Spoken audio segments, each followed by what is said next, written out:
Hello મિત્રો, જય શ્રી કૃષ્ણ, જય માતાજી. કેમ છો બધા? સ્વાગત છે તમારો મારા મસ્ત મજાના બ્લોગમાં ને ગુડ મોર્નિંગ ને હર હર મહાદેવ. તો આજનો સુંદર સુવિચાર છે કે મોઢાથી નીકળેલા શબ્દનો આયુષ માણસના જીવન કરતાં પણ લાંબુ હોય છે. એનો મતલબ એ છે કે આપણે બોલવી તો જોઈ વિચારીને બોલવું, કેમ કે આપણા એક એવો શબ્દ માણસને આખી જિંદગી ચૂબે કે આપણે કંઈક માર ખાઈ લેવાનો, મારી લેવાનો, પણ કોઈને એવું બોલવાનું નહીં, કેમ કે મારેલું જતું રહે પણ બોલેલું નથી જતું. તો એનો મતલબ સીધો એ જ છે કે આપણે બોલવી ને તો એ માણસનું મરે નહીં ત્યાં સુધી આપણું એ વસ્તુ યાદ રાખે. એટલે બોલવા કરતાં છે ને મારી લેવું સારું. મારેલું જતું રહે પણ બોલેલું નથી જતું. માણસની આયુષ કરતાંય વધારે હોય શબ્દ. તો કઈ આજનો સુવિચાર કેવો લાગ્યો મને કોમેન્ટ કરજો. તો ગાઈસ જો આ બધા નાના નાના જમરૂક આવવાના ચાલુ થઈ ગયા છે. જો ગાઈસ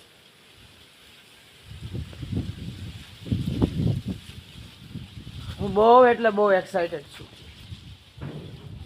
એકદમ મોટું જમરૂક જો આમ ક્યાં ગયું? આવ્યો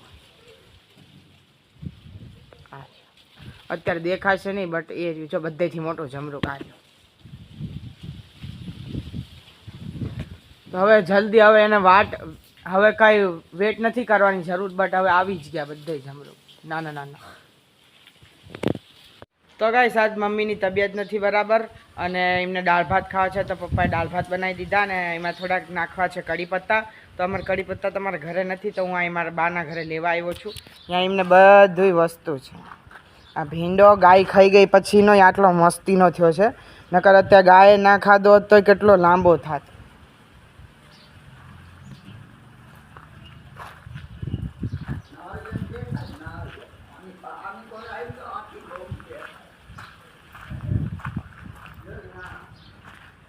જો ગાઈસ અમારે ત્યાં ફ્રીમાં નારિયેલ પાણી, જો કેટલા બધા નારિયેલ છે, પણ ઉતારે કોણ? કેટલા મોટા થઈ ગયા કા?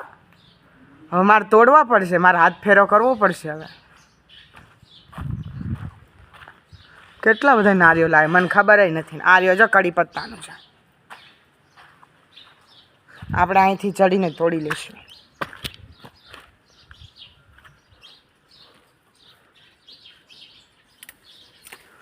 આપણે આટલી તો બહુ થઈ ગઈ, બટ બીજી વાર આવું ના પડે. હાટ તોડી નાખો. ચકલા કેટલા મસ્ત પડે છે. બેઠા હતા ને હમણાં.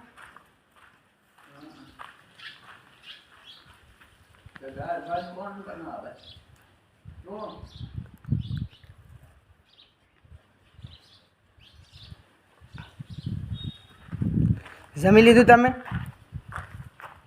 શાક રોટલી મસ્તીની બનાવીને બાએ તો એમને હાટો જમીને મસ્ત બેસી ગયા. બોલો બા કાબા તમારો ફોન ચાલુ થઈ ગયો તો રાજી થઈ ગયા ને?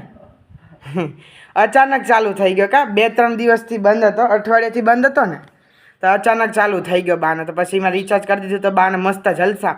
બા ફોન વગર અમારા બાને અમારે જેવું છે કે અમારા ફોન વગર રીલ્સ જોયા વગર અમને ના મજા આવે. બાને એમને ફોન ઉપર વાતું કર્યા વગર ના મજા આવે કા બા? હજુ છે બધું ગૌઢામાંનું, એ બધું અમારું જ છે ગાઈસ, બટ આ બધું મારું વાયેલું છે. આ સીતાફળ, આ એલોવેરા, આ ફ્લાવર્સ, આ આંબો, આ રીંગણી, આ બધું મારું વાવેલું છે. આ બધું. અને જો ગાઈસ એક વસ્તુ તમને બતાવો, આ તમને દેખાય? આ ઓલું રહ્યું ને પાછળ, એ બાજરીનું મેં ચકલાઓ માટે ભર્યું હતું. તો એમાં શું થયું? વરસાદ પડવાના કારણે એ બાજરી ઉગી ગઈ. બોલો, એમાં બાજરીના ઝાડવા ઉગી ગયા. બોલો, વરસાદ પડવાના કારણે. બોલો ગાઈસ, આ લીંબુડી છે ને, આ લીંબુડી એ ત્યાં હતી પહેલાં, પછી ત્યાંથી મેં ઉખાડીને અહીં લગાવી દીધી. આ છે ગાઈસ ટમેટી. આ અમાર સરોઠીનો વેલો. કેટલા મસ્ત ફૂલ આવે જો. આ મની પ્લાન્ટ છે ને, આ મની પ્લાન્ટ એ બહુ ઉપર સુધી ગઈ હતી, પણ ઉપરથી બિલાડા પડ્યા એ દોરીથી ટીંગળીને. એ દોરી વાયર બાંધ્યો હતો, તો એ વાયર ટીંગળીને પડ્યા, તો એ વાયરથી મની પ્લાન્ટે કાપી નાખી અને એ પડી ગયા. જો કેટલી મોટી મની પ્લાન્ટ છે.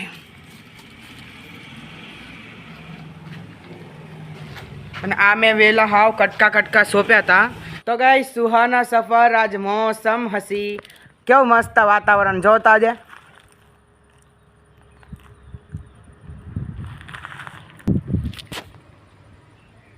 આજ મારે ક્યાંય જવાનું નથી. અને સાફસૂફ એકદમ એટલું મસ્ત મોસમ કે હદથી વધારે. તો એમ થાય કે આજ ક્યાંક ફરવા જતો રહો.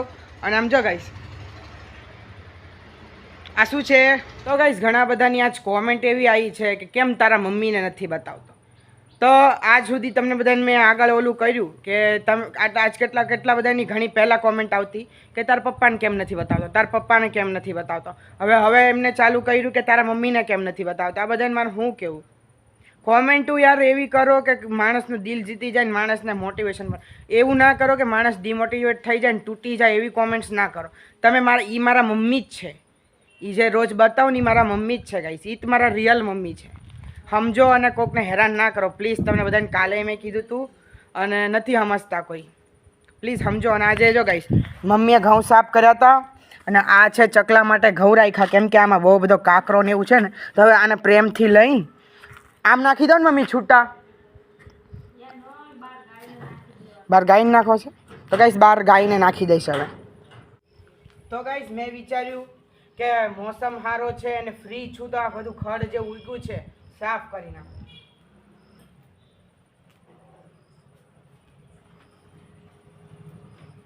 જે હાથેથી તોડાય ને હાથેથી તોડી નાખવાનું અને જે બહુ મોટું હોય જે ખેંચાતું ના હોય ને પાવડાથી સાફ કરી નાખવાનું.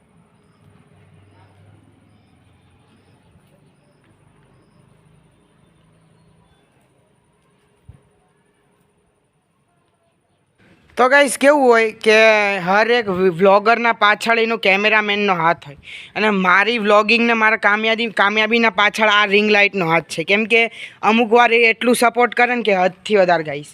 અને આજે મેં રોઈપા છે તુલસી માતા. 10 દિવસ પહેલાં મની પ્લાન્ટ સોંપ્યું હતું તો એનું આજ નવું પત્તું નીકળી ગયું અને આજ તુલસી માતા રોપ્યા છે તો થઈ જ જશે. અને જો ગાઈસ મેં તમને સોરી બતાવ્યું નહીં બટ મેં 2 મહિના પહેલાં ખાલી આટલું મેં રોપ્યું હતું અને આ અહીંયા એક ફૂલ અને એક ફૂલ અહીંયા બે જગ્યાએ એક ફૂલ આવ્યા હતા પણ મેં તમને બતાવ્યા નહીં સોરી. અને આ છે ટમેટી ને આ બધી મરચી. ઓલી ખબર ગોળ ગોળ મરચી આવે ગોળ એકદમ એક નાખ્યું એકદમ તીખું બની જાય. એ આપણે લાંબા મરચાં આવે એ નહીં ગોળ મરચી આવે એકદમ તીખી. અને જો ગાઈસ મને મની પ્લાન્ટ તો સૌથી વાલી. જો આ ફૂટ્યું એક આ બધું ઝીણું ખડ થઈ ગયું છે ને એ સાફ કરવું પડશે. અને મને ખાલી આની વેટ છે કે મારા જમરૂક રે ક્યારે આવશે. જો એમ થાય કે અત્યારે તોડીને ખાઈ લઉં. અને પાછું આજ કેટલો મસ્ત વાતાવરણ. આ ખામણું કર્યું આ પાવડેથી ખામણું કર્યું બટ હવે આને ખામણાની જરૂર નથી. હવે આને કાઢવાની જરૂર છે. કેમ કે આ તો હાવ બળી ગયું છે. ઘણા બધાની કોમેન્ટ્સ આવી કે આ ખંભો આ તમે ખંભો લગાવ્યો છે કે હતું ત્યાં ખંભો નથી આ નારિયોલી છે. તમે ગોળથી જુઓ. મમ્મી ઘણા બધાની કોમેન્ટ આવી હતી કે તમે ખંભો કેમ રાખ્યો વચ્ચે. આ તાપના લીધે છે ને બળી ગઈ હતી પાણીના લીધે. બાકી ઓ માય ગોડ મારું કેમેરામેન. ઓ માય ગોડ મારું કેમેરામેન પડી ગયું. કાંઈ નથી થયું. એટલું સસ્તું નથી આપણી વસ્તુ.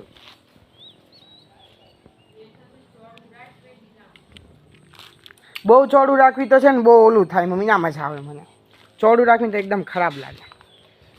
જો ગાઈસ 2-3 દિવસ પહેલાં હાવ આંસા હતા અને આ ખાતર નાખ્યું ને દવા છાંટીને પછી એકદમ આમ જો ઘૂરાઈ ગયા. તમે એક બે દિવસ વિડીયો એક બે દિવસ પહેલાંના વિડીયોઝ જોજો. એમાં હાવ નાના હતા. હજુ કાલપમથી ખાતર નાખ્યું અને દવા છાંટીને એવું બધું કર્યું ને તો આ જો એકદમ ઘૂરાઈ ગયા બધા. આ તો સારું અમે શું કર્યું હતું કે એકદમ જે પાણી હતા ને બધાને ઉખાડીને દૂર કરી નાખ્યા હતા. નકર તો આ એટલા ઘણા થાત ને કે હદથી વધારે ખરાબ લાગે. આપણે વીણી ના હકત ભીંડો. તો ગાઈસ આ ભીંડાથી અમને એવી ઉમ્મીદ નથી, આશા એવી નથી કે આ બળી જાય છે. જો જ્યાં ફળ જોતું હતું ત્યાં તો આવું બળી ગયું. મમ્મી આ તમે જોયું આ બળી ગયું અહીંથી. જો ભીંડાનું જ્યાં ભીંડો આવવાનો છે ને ત્યાં જ બળી ગયું. બોલો બધેથી મોટો આ ભીંડો હતો અને સૌથી બધા નાના હતા. જેને ભીંડો ભાવતો હોય મને કોમેન્ટ કરજો. હું તમારા ઘરે એડ્રેસ આપજો તમારા ઘરે ભીંડો મોકલાવી દઈશ ચોક્કસ. હું ખાલી વાત નથી કરતો બટ હું મોકલાવી. ઓ ગાઈસ આ ભીંડો જો મમ્મી આ જ તોડી લઉં મમ્મી. તો તો ગાઈસ આ જોવામાં ખબર ના પડી કે ભીંડા કેવડા મોટા થઈ ગયા. વાહ ભીંડા જો આવી ગયા. ફર્સ્ટ ભીંડો મેં મારા હાથે તોડ્યો છે. હવે જોજો આ ભીંડાના ઢગલા થઈ જાઓ. આ કૂણો એકદમ કૂણો ભીંડો છે ગાઈસ. જેને જેને ભીંડા ભાવતા હોય મને કોમેન્ટ કરજો. તો ગાઈસ મારો ભાઈ તો ગયો છે બગદાણા. મેં તમને બધાને કીધું હતું કે મારો ભાઈ બગદાણા જવાનો છે, તો ગયો છે ફાઇનલી. અને ત્યાંથી બધી ક્લિપ્સ લે છે મારી વિડીયો નાખવા માટે. એ મેં ત્યાં એક ફોન મોકલ્યો છે કે તું ત્યાં વિડીયો ઉતારશે. તો આ તો ગાઈસ મારો આજનો દિવસ. થેન્ક યુ સો મચ મારો વિડીયો લાસ્ટ સુધી જોવા માટે. મારો વિડીયો ગમે ચેનલને સબસ્ક્રાઇબ કરજો, બેલ આઇકનને પ્રેસ કરજો. મળીએ કાલ નવા વ્લોગ અને નવી શરૂઆત સાથે. ત્યાં સુધી જય દ્વારકાધીશ.